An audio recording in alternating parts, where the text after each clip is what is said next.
Hey guys, this is Jason coming back at you. Just wanted to talk about the UFC fight night that came over the weekend on ESPN Plus. First off, Mike Perry. The big story on that is that his girlfriend had cornered him for this fight, and at the end of the day, he won. He looked good, and he just wanted it more. You know, he fought smart, and you got to give credit to Mikey Gall for really weathering the storm, going the distance with Mike Perry because he was definitely overpowered. Mike Perry was just too strong for him. He had too much muscle. He pretty much muscled through everything that he did. He struck. Mikey Gall did. Mickey Gall struck well. Had a lot of good strikes and stuff like that. But he's primarily a grappler.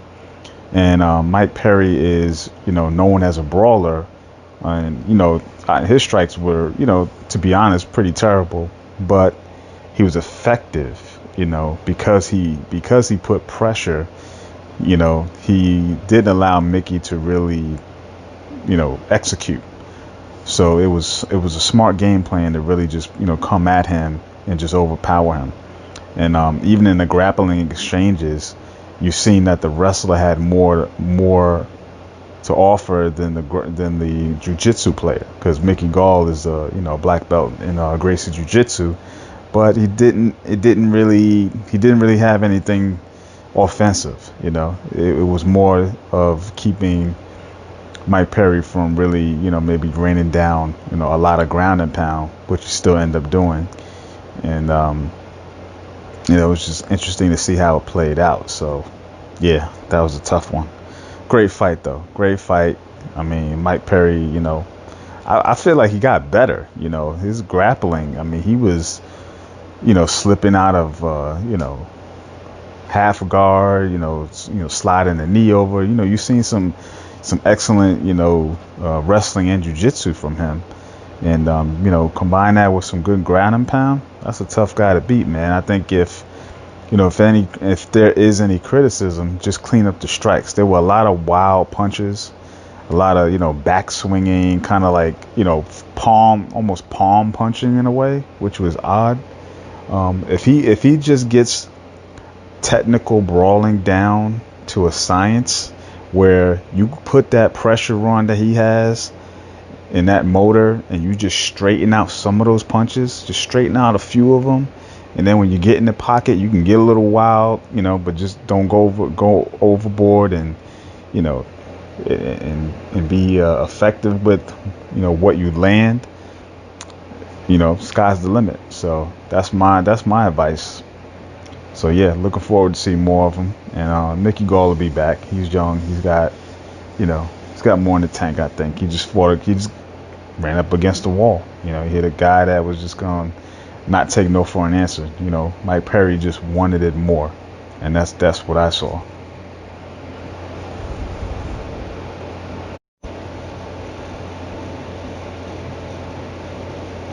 So let's talk about the main event: Dustin Poirier versus Dan Hooker. That was one hell of a fight. You know what?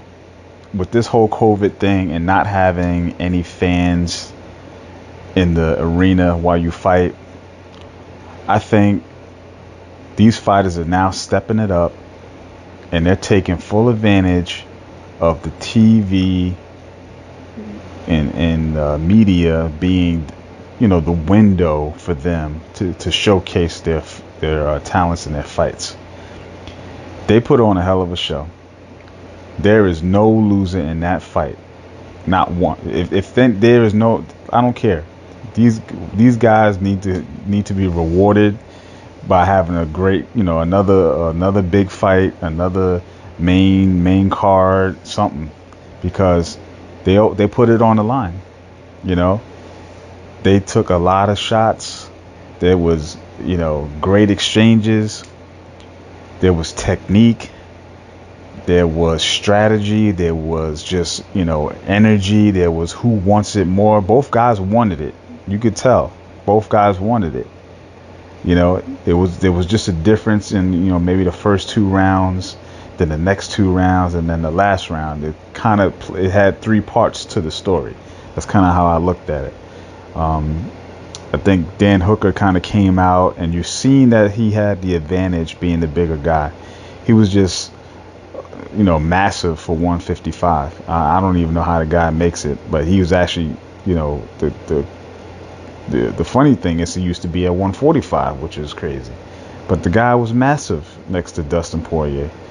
Um, but he was smart. He started out, using his reach, using combinations.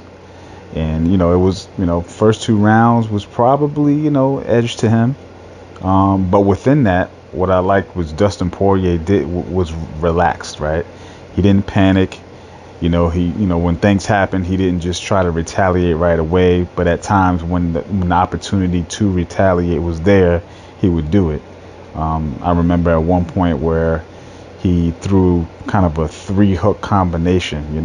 Left hook, or maybe it was a right hook, but left hook, right hook, and then another, hook after that. Just right in the pocket while Dan Hooker was trying to push him up against the cage and rain down his own set of punches. But Dustin Poirier kind of had that moment where he was able to counter right in between that, and I think that showed that both guys just had excellent technique.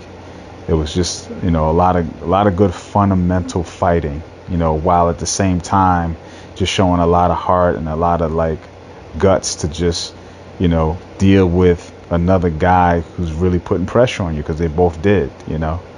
Excellent fight. I definitely want to see more of both of these guys. And I think that, either one of them, I don't know. I don't know if either one is lined up for a title shot or not. But if they aren't, well, Dustin actually, he won the fight. So he was unanimous decision. And honestly, I don't know if he really, it was tough to call.